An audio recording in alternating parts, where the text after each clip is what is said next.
আসসালামু আলাইকুম। তোফায়েল আহমেদ মারা গিয়েছেন এবং তার মৃত্যুর পরে যথারীতি আওয়ামী লীগের যেসব নিষিদ্ধ পল্লীর নিষিদ্ধ সংগঠনের নেতাকর্মীরা দেশে আছে, এই নিষিদ্ধ পল্লীর এইসব পোলাপান এখানে যায় জয় বাংলা স্লোগান দেয়।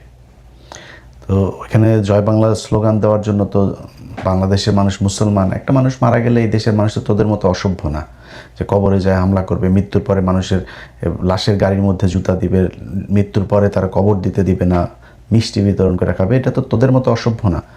এই দেশের মানুষ, একটা মানুষ মারা গিয়েছে, সেই উপলক্ষে তার জানা যায়। এটা আমাদের ধর্মীয় বাধ্যবাধকতা। ওই সমাজের সবাইকে গুণাগার হইতে হবে যদি একজন মানুষের দাফন কাফন যদি সঠিকভাবে সম্পূর্ণ করা না হয়। তারাও এখানে চিটাগাঙ্গে মজা পেয়েছে, তারপরে এখানে এসে তারা স্লোগান দেয় জয় বাংলা। জয় বাংলা এটা হইল গিয়া ওই ইন্ডিয়ান স্লোগান।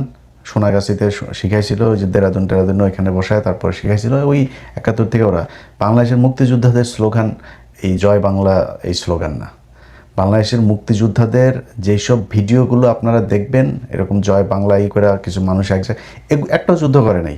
এগুলি হইল গিয়ে আপনার ওই যে এই বিএলএফ মুজিব বাহিনী, যেটা এদেরকে ওইখানে দেখাইতো, শো আপ করতো, এগুলো রেকর্ডিং করতো, এগুলি প্রচার করতো। কারণ ইন্ডিয়ার তো টার্গেট আছে যে দেশ স্বাধীন হওয়ার পরে তারপরে তারা এইটারে নিয়ে আসবে, এনে তারপরে এইটারে দেখাবে যে এরাই হচ্ছে কি মূল যোদ্ধা। কিন্তু আপনি মুক্তিযোদ্ধাদের জিজ্ঞেস করেন, মানে ভাই আমার কাছ থেকে আপনার ইতিহাস শেখাতো। আমি কিন্তু কোনোদিন ইতিহাস বলি না, কারণ হলো আমি আমার ইতিহাস বলার মতো ওই বয়স হয়নি। আমি রেফারেন্স দিই, কারণ আমি তো জিয়াউর রহমানের লেখা বইয়ের রেফারেন্স দিই না, আমি তো গোলাম আজমের লেখা বইয়ের তো রেফারেন্স দিই না, আমি আওয়ামী লীগের লোকের রেফারেন্স দিই। আপনি আওয়ামী লীগের একজন লোকের বইতে, আপনি তাজউদ্দিনের ইয়েতে যান, আপনি জেনারেল ওসমানীর বই পড়েন, আপনি মেজর জলিলের বই পড়েন। পুরো 9টা মাস মুক্তি বাহিনীর সাথে মুজিব বাহিনী যুদ্ধ করেছে। এটাই হচ্ছে ইতিহাস। আমি বলছি না, মানে আপনাদের যারা মুক্তিযোদ্ধা তাদেরই কথা। তো তারা বললো এটা, সেই লোকগুলো এখানে থেকে তারা মিছিল করেছে, তারা জয় বাংলা এইসব স্লোগান দিয়েছে। এই স্লোগান দিয়ে এরপরে জয় বাংলা, কারণ জয় বাংলা ওদের স্লোগান, ওরা আমাদের উপরে এটা চাপাবে। ওদের এই যে সোনাগাজীর পতিতা ব্যবসায়ী রবীন্দ্রনাথ, তার লেখাই আমাদের জাতীয় সঙ্গীত বানিয়েছে। এগুলো তো খুবই পরিকল্পিত, সেই 1962-তে তাদের এই পরিকল্পনা, তারা এগুলো করেছে। এখন এই মুক্তিযুদ্ধের সময়কার এই জয় বাংলা স্লোগানরে তারা এখানে নিয়ে এসে নতুন করে তারা আবার ফের করতে চায়। নিষিদ্ধ পল্লীর ওই স্লোগান এই দেশে চলবে না, এই দেশে নিষিদ্ধ হয়ে গিয়েছে।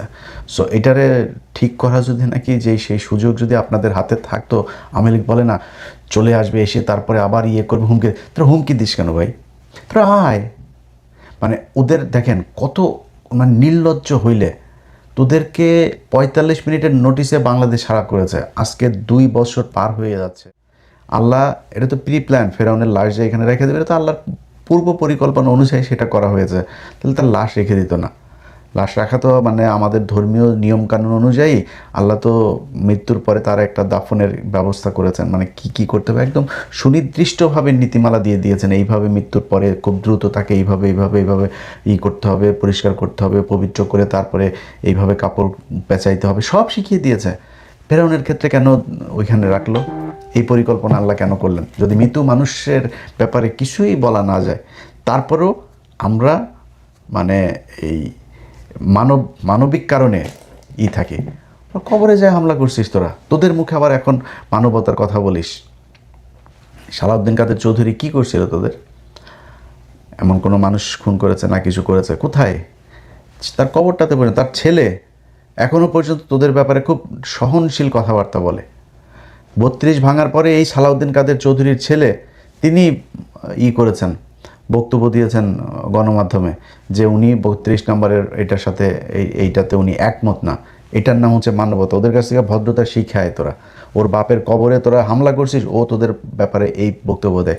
এইটার নামই মানবতা, এটার নাম বিএনপি, এটার নাম জামাত, এটার নাম বাংলাদেশের মানুষ। তোরা মানুষ না, তোরা আওয়ামী লীগ। এই জন্য এইভাবে করছিস। তো এখন আমি আপনাদেরকে কিছু জিনিস না, খালেদা জিয়ার মতো মানে 80 বছরের একজন বৃদ্ধা মহিলা, যিনি জীবনে কোনো দিন প্রতিহিংসার রাজনীতি করেন নাই, এরকম একজন নারী, প্রচণ্ড দেশপ্রেমিক, প্রচণ্ড ভারত বিরোধী একজন মানুষ, তারে এইভাবে তুচ্ছ তাচ্ছিল্য করে এই তোফায়েল কথা বলেছে। এই তোফায়েল বলেছে বিএনপির তারেক রহমান, খালেদা জিয়া, তাদের ব্যাপারে তারা শোনেন তার আরেকটা বক্তব্য শোনাই।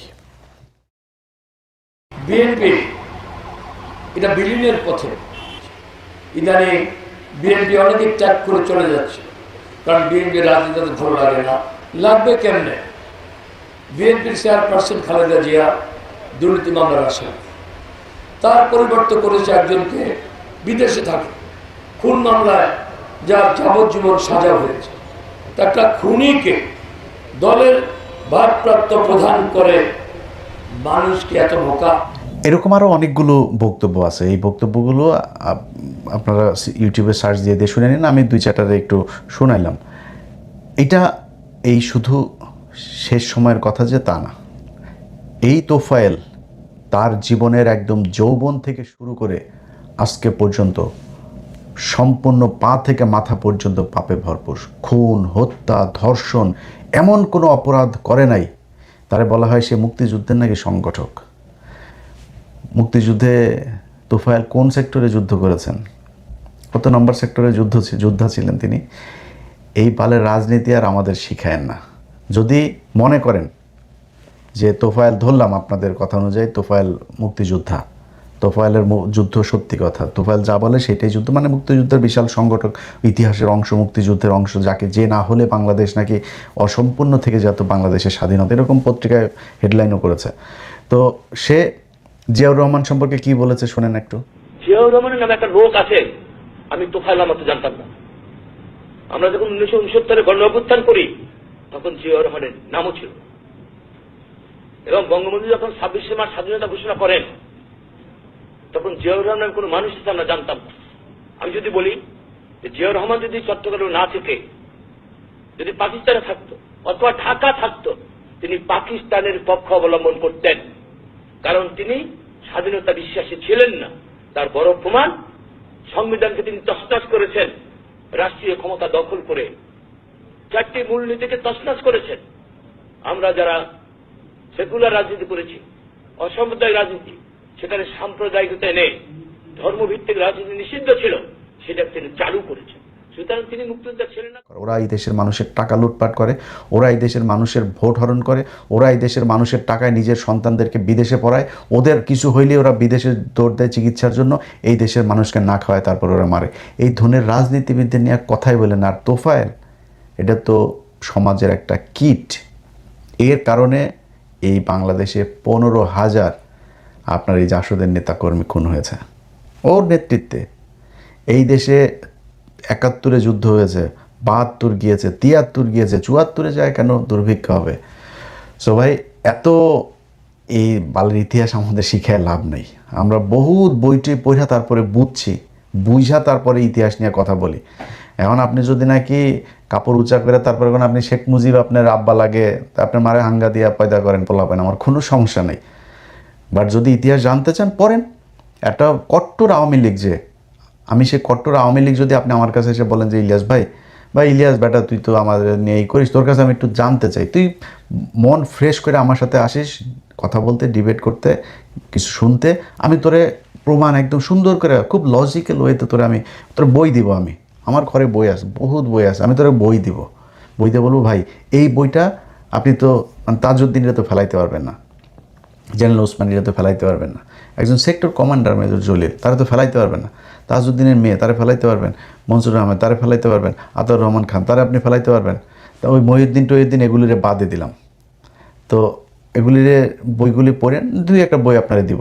স্বাধীনতার দলিলপত্র আপনাদের সময় লেখা, স্বাধীনতার দলিলপত্রের 15টা খণ্ড আছে। এই খণ্ড আমি সবগুলো আনতেন, আমার এখানে 3টা অনেক মোটা মোটা, তো আমি 3টা খণ্ড এনেছি, আবার বাকিগুলো এখনও আনা হয় নাই।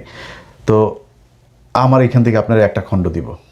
1 খণ্ড পড়লে অনেক কিছু বুঝতে পারবেন, খুব বেশি দরকার নেই। বিশেষ করে 3য় খণ্ডটা পড়েন, ওটা খুব গুরুত্বপূর্ণ। হ্যাঁ, একটু মোটা, অনেক মোটা, কোরআন শরীফের মতো এত মোটা, তো একটু সময় লাগবে। বাট পড়েন যদি আসলে আপনার জানতে ইচ্ছা করে সত্যটা, মানে মৃত্যুর আগ পর্যন্ত আপনি মানুষ না হয়ে আওয়ামী লীগ হয়ে মারা যাবেন, তার আগে মানুষ হতে ইচ্ছা করে না। যদি ইচ্ছা করে তাহলে একটু পড়াশোনা করেন, 2-1টা বই পড়লেই বুঝতে পারবেন যে আসলে শেখ মুজিব কত বড় জাউরা ছিল, আর ওর মেয়ে যে কত জাউরা এটা তো আমরা এখন দেখলামই। ওর বাপ ওর চেয়ে বহুত বড় জাউরা ছিল, আর তোফায়েল সেই জাউরার প্রধান চেলা ছিল। খারাপ কিছু বললাম না, মৃত্যুর পরে আপনাদের কথাই শুনলাম। আমরা খুব মানবিক, আমরা মৃত্যুর পর উল্লাস করতে চাই না, মিষ্টি বিতরণ করতে চাই না, কবর ভাঙতে চাই না, জুতা মারতে চাই না রাশের গাড়িতে। আল্লাহর কাছে খালি একটা জিনিস বললাম, আল্লাহ যার যে প্রাপ্য তাকে সেটা বুঝাই দিয়েন, তোফায়েলের যে প্রাপ্য সেটা তোফায়েলকে বুঝাই দেন। আল্লাহ হাফেজ। Hit the red button and don't forget to subscribe Islamic Disclosure.